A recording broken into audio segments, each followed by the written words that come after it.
Hello everybody, this is Etho. Welcome back to Feed the Beast. I'm here with Bdub. I'm helping him out on the PvP game he's working on here.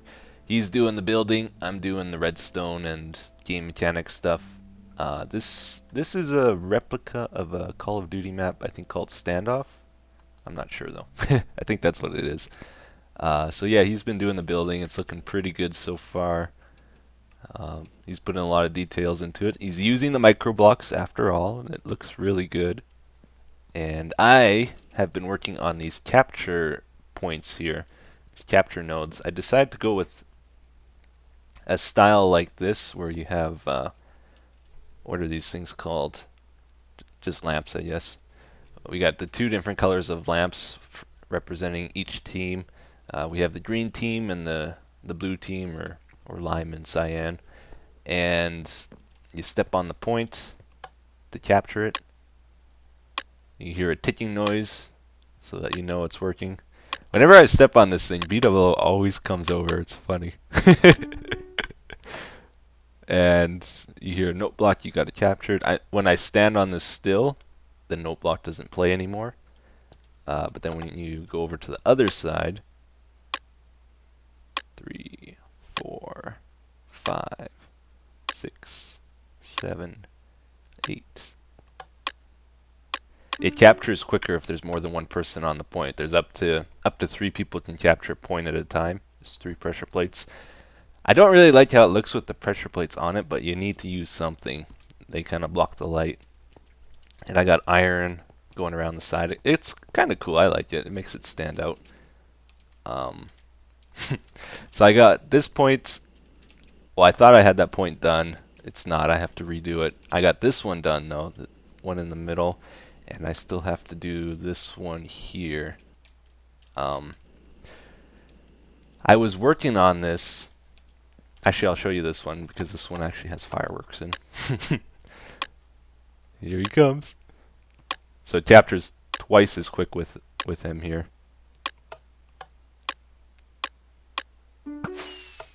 And since it was blue, we got cyan fireworks, and green side is green fireworks. It's pretty cool.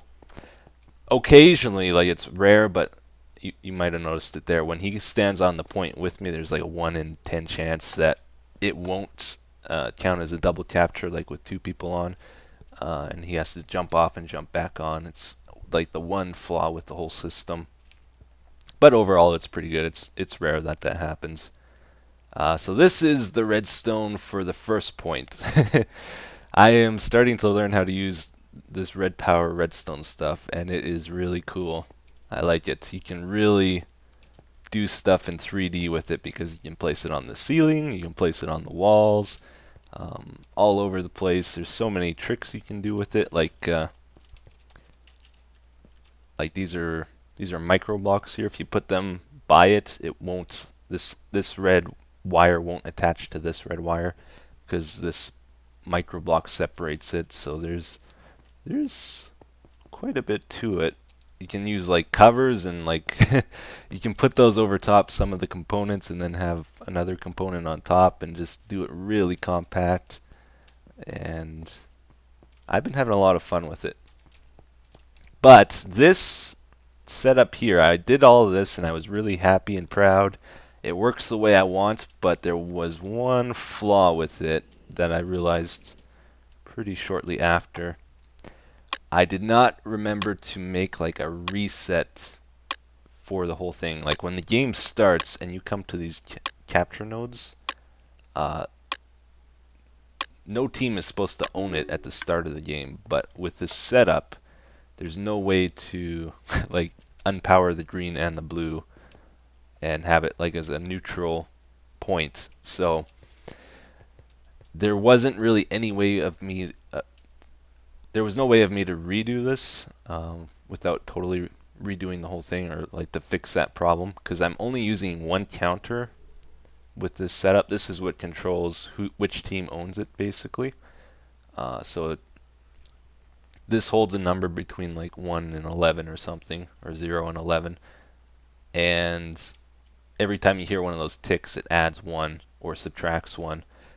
If it's at 0, it's for one team, and if it's at the max, like 11, it's for the other team. And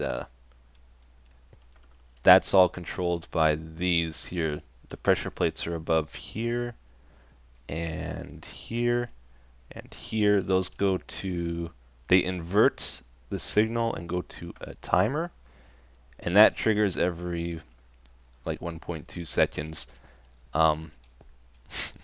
And that sends a pulse to the counter, and if you got 3 people on the pressure plates, it sends 3 pulses every 1.2 seconds.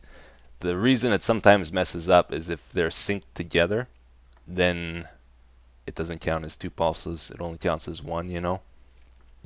But that's pretty rare. But yeah, there's no real way to make this a neutral, at a neutral point. Like the in-between, between like 0 or 1 and 11 would be like 5 or 6.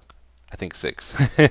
whatever I set it to. But when I go to capture it at the start, you know, it's not going to be like counting all the way up to 10. It would be only like counting to 5, so it would be a quick capture, and it would be hard to set it in that middle position. So I decided to redo it for the second point, and this is the redstone for it redone. And you can see I got some crazy compact stuff going on here with the redstone and using covers, and it's pretty cool. So this one's different in the sense that it uses 2 counters, and when you add to one, it subtracts from the other one, and this allows me to set both of the counters to 0, and I can do that wirelessly with this receiver. So that will subtract from 1 and wait, what does that do? Well, it gets them both down to 0 basically. Like every time I send a pulse, it goes to this. And what that does is now no team owns this capture node. It doesn't register as that. And then when we go to capture, it's like a brand new fresh node. So it's pretty cool. You can hear it counting twice, and there goes the firework. I still might use computer craft a little bit with this. I might try to figure that out, just to send messages and stuff about who owns the capture point. And then when a team owns a capture point, you can see that this is being powered. That's what's lighting up the lights up there. This wire also goes to a transmitter, a wireless transmitter here. So then we can take the signal from whatever we set this to anywhere we want, and then see who owns which node. Each side will send a different signal. This side has another one. Anyway, it's there's a lot to it. I'm going to go ahead and build the other 3 nodes, and then we'll work on figuring out some of the other game mechanics to this, I think. Alright, good news guys. I got all 3 capture points done now. That was a big part of my job on this build. Let's go check them out. So we got, I think this is A, capture point A. Then we have B over here. And finally we have C over here. So it's not a huge map, but should be a lot of quick combat in this map, I would think. Alright.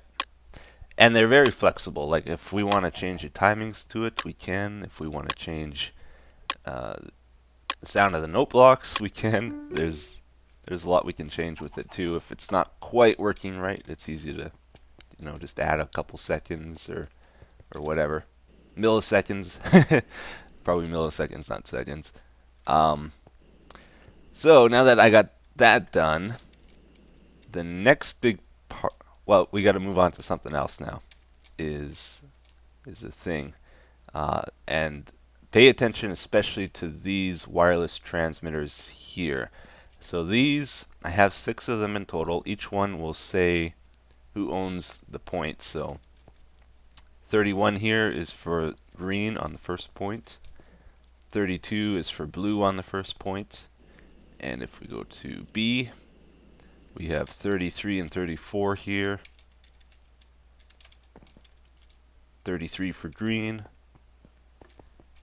34 for blue. And then the third point is 35 and 36. Green is odd, blue is even. So I got those 6 wireless transmitters, and I'm going to use those for the other game mechanics in this build. Oh yeah, I should show you this too. This is for resetting all the capture points. I just have to send a bunch of pulses to a transmitter, and each of these points has a receiver to reset it when it gets that signal. So they both turn off. You got to give it a few pulses though to get the counters down to 0. Alright. And then over here, this is the next stage I've been working on. So the way the map is supposed to work, if you need to get to like 200 points or 300 points. The first team that gets to 200 or whatever we set it to wins, basically. And every update, right now I have at 5 seconds, it needs to check who owns the points. And if you own 1 point, you get 1 point. If you own 1 capture point, that sounds a little better, you get 1 point. If you own 2 capture points, you get 2 points. If you own 3, you get 3 points. So it's pretty straightforward, every update here. And the way I'm making that work, we have our receivers here. So this would be for the green team, this setup here. So we have for the first one, for B here, and then the third one, I think C. If I capture green for this first point, that 31 will turn on. Let's go ahead and do that.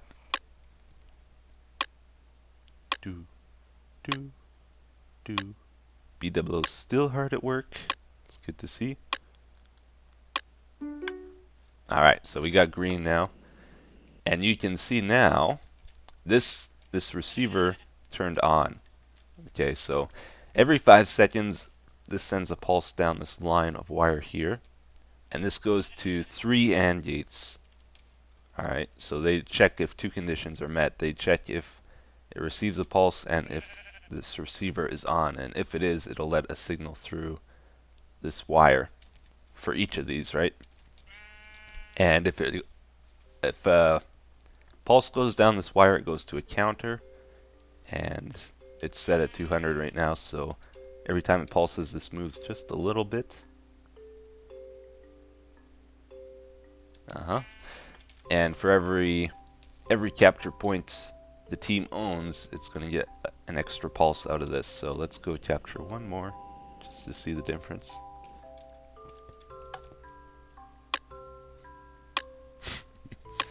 What is he doing? Oh, he's clearing out more space. And woohoo! All right, so that turned on this middle one now. This is being powered. That's letting the signal through this AND gate to this wire here. And I'm using these repeaters so that the pulses don't sync up together. We need to keep them separate. So I got a repeater here and one here. This is a repeater as well. So now this is getting 2 pulses every update. You can see it moves very slightly. There we go. And 3 would be 3. So that's the general idea of how I'm going to detect when a team wins. But I might want to do this a bit more complicated because we need to display like how many points the team has too somehow. And I haven't figured out how to do that, but I know at the very least I would want to give an update like every 50 points a team earns, you know. Like green team has 50 points, 100 points, 150, 200 you win. At the very least, ideally I would like it a little more like up to date. So either chat messages somehow, or either maybe a big display board somewhere. I am not exactly sure how to do it yet. Now there's one more really, really important thing I gotta work on with this project, or at least one more. I gotta work on the spawn points. Like, when people die, they're not all just starting at one spot every time. We want it to be random. So if green team owns, or if a team owns this point, then Bdub has laid out the positions, I think, for these. So this would be one spawn point here.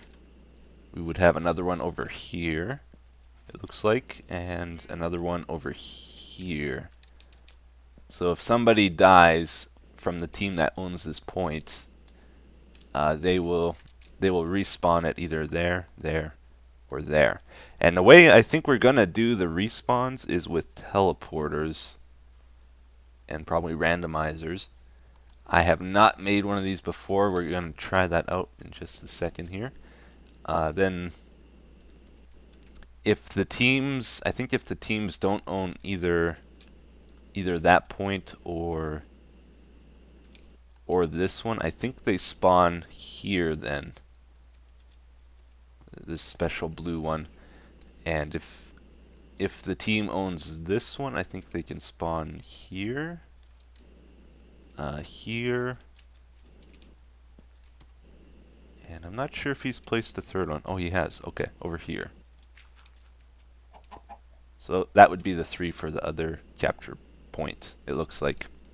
But yeah, let's go make some teleporters and see what these things do. I'll probably have to make some solar panels to run them too. Okay, I want to show these things too. I just set them up temporarily here. These are the assembling machines that were newly introduced, and I have a little bit of a beef with them. They are so stinking slow, and there's no way to overclock them. And even with 3 of them running here, it's just like, shoot me please. It's like, okay, so here's the thing. I need to make a whole ton of these advanced circuits, right? And you can still make them normally. The old recipe is taken out though. The one for getting 2 of these that I was using before, and instead it's been replaced with like this. And this takes 80 seconds to combine these 2. This takes 40 seconds to make, and then this takes 80 seconds. And then you got to make these plates too, which take, oh, they're quick. but you know what I mean. That's like, oh, what is that? That's 200 seconds per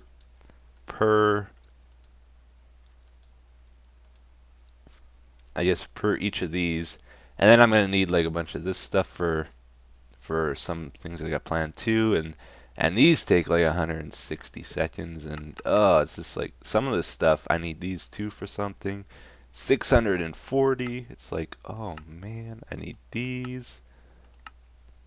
It's just a whole bunch of waiting for no reason, and there's no way to, like, it's not like trying to make overclockers or something. It doesn't even give you that point to it. It's just waste your time, slow, and it's frustrating. Alright guys, I finally got some stuff together here. I got 4 of them made. Took a long time. There's not really that much to these things. It's just a whole ton of these mainly.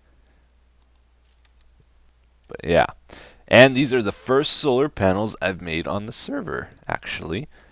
And like I said, I'm not using solar panels at my main base, but here at GuudeLand, our goal isn't really to try to do things in a fancy way. Our goal is to get our stuff done working as efficiently as possible, and solar panels are the most efficient way of generating power, so we're going to be using them for stuff around here. Most definitely. Oh no! No! I gotta get a rainmaker over here.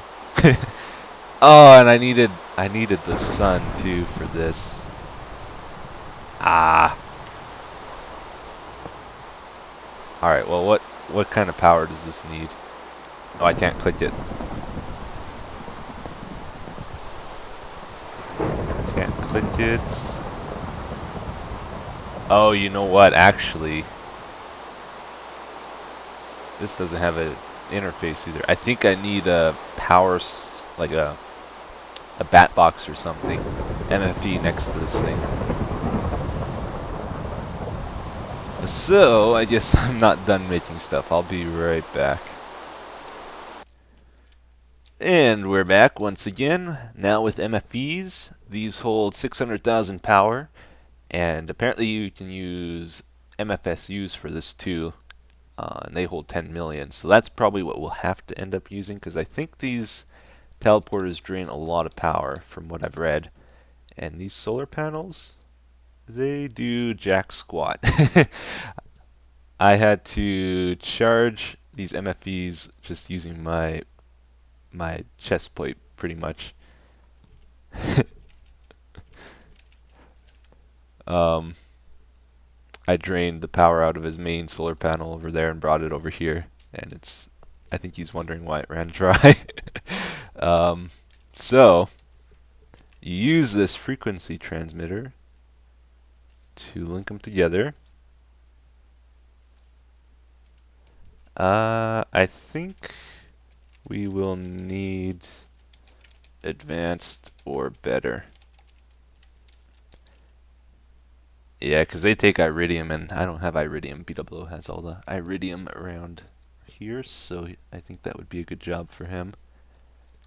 Alright, let's give it a go here. So, this is at 600,000. I'm pretty sure we need to be on top of it for it to work. Oh no, we don't need to be. Okay, that's actually really good. And that drained, ooh, over 100,000. So it takes more power the more stuff you have on you, and also how far you teleport. So this is a really short distance. It didn't take too much. Is it still running? Oh, it is. Oh, so you can just leave it going, and it only will use the power if you get within range. That's interesting. Okay, so it looks like a 3x3 area, maybe. Okay, that's pretty cool. Alright, I think we're going to end up doing something similar to this. Not quite this simple, but kind of like this. Have the teleporters underneath like a 2 high by 1 wide thing. And when the player goes in there, make it trigger some redstone. Then the redstone signal will go to a bunch of logic to determine which of the teleporters to turn on. So obviously we can't just have the pressure plate here. It'll trigger the teleporters directly, so we'll have to make sure that doesn't happen. But have it go through some logic. The logic needs to test where to spawn the player, because I don't want them to always spawn in one spot. You know, they have to randomize between these 3 points if they own this capture point. If they own the other one, it needs to figure that out and randomize between those 3. And we can do that using these receivers. These will tell us which points which team owns. And it looks like in total, don't blow up. Don't blow up. Let's try this out actually. Make sure this works. Yeah, that works, no problem. The receiver teleport doesn't need power, so that's important to know. And we probably just need 2 solar panels, like 2 really powerful ones to operate each of these stations for each team. But there is 7 places each team can teleport to on the map, so we'll need 7 teleporters for the spawn points on the map, plus 7 for each team, so 21 total is what it looks like we're going to need with this, and probably an MFSU for each, except for the ones on the map, because they don't need power. So 14 MFSUs, 2 really good solar panels, And I'll try to work out the logic to all this. But anyways, guys, I think we've done enough with that for today. I was looking at this chat box thing, though, and I think this is what I need to work with the computers to send messages with it. And also, I think I was reading and you can detect when people die and stuff with it, which would be pretty cool. But yeah, before we end the episode, I've come to the Twilight here. I want to try something. I am going through materials like no other, making all this drag tech stuff, all the teleporters, and just the machines at my new place and all that. And instead of setting up a new quarry, I was wondering if we can maybe harvest one of these hollow hills. Oh, I was hoping this would be lit up already. Nuts. I do have a charm of keeping on me.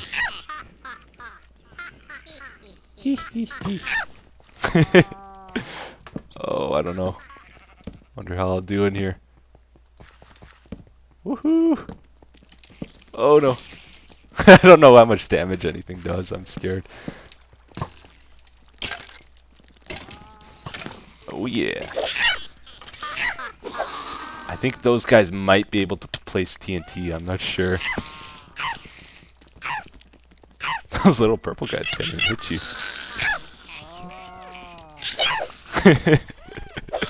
Oh, this is awesome. I gotta come here more often. I didn't know they made these sounds. That must be new. But yeah, look at all the resources in the ceiling. I want to set up a arcane bore and just mine it out. It's a lot easier than setting up a quarry. So let's just... I don't even have to explore the thing. I can do it already, I think. Oh good, I got some coal. Alright, let's try this out. Oh, I don't have a wand though, do I? I did get nuggets from them. I might be able to make one. Okay, but it's been a while. Can I not place this? Oh, please tell me I can place it.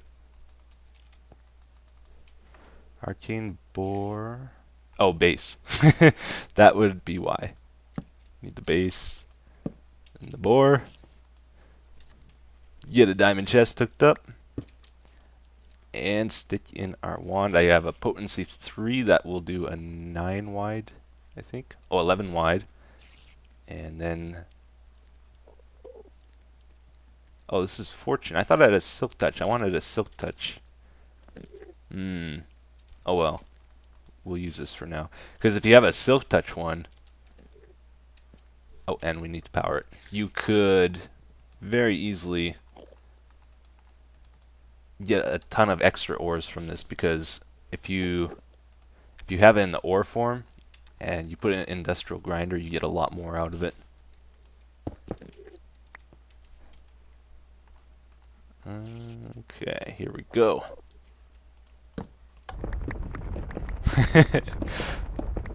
I wonder how long it'll last. There doesn't seem to be a lot of vis in the area, does there? I might have to bring that too if I want to do this. Oh, and it's not going the right way. Oops. Let's reposition this. There you go. Native iron cluster. Oh, it's doing that instead. Oh. That's why I need the... Okay, wait a second. That's why I need the wand, because it's going to shoot out in the front. And if I put a chest in the front, it does that. So we need to turn this around. And I cannot remember how to make a wand, though. Oh, you know what it is? I know what it is. It is... Can we do it with this? I think we can. It is stick, nugget, and one of these. There we go. So, we might have to reposition this whole thing. Let's take these out.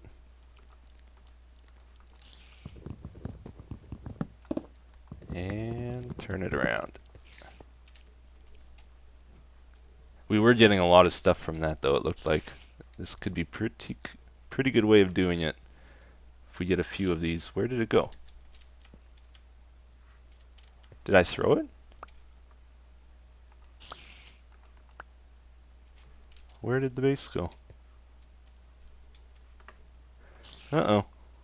Glowstone.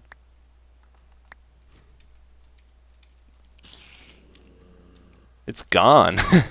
What the heck? The chest is down here too. Oh. Oh. Don't hurt me. The chest. Where did the base go? What's in this chest? Ooh. That's really weird. It's like it disappeared. Oh, it's in my inventory now. What the heck? Okay. Do that. Oh, I could have just did that. Okay. That's better. And nope, that's my other one. Use that one.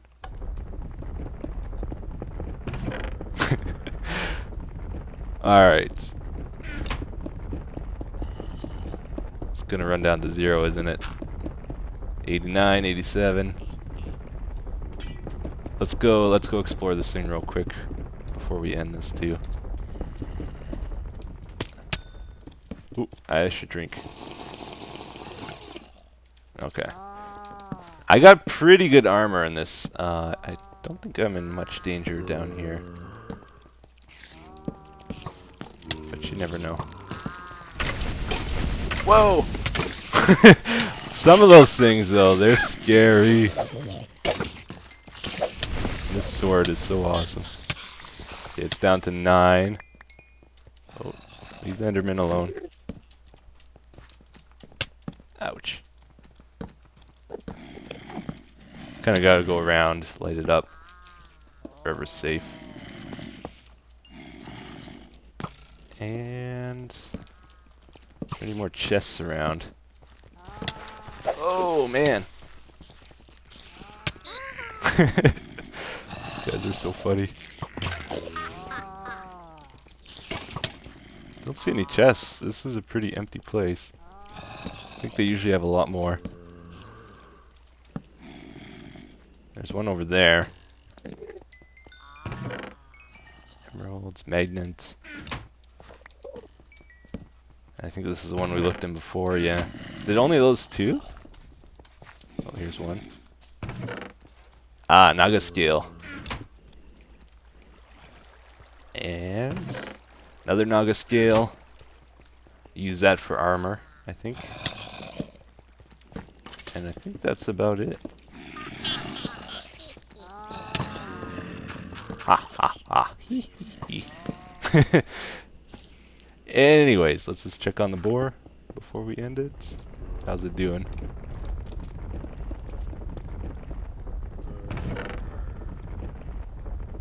It's picking up a lot of junk too, isn't it? We got some good stuff.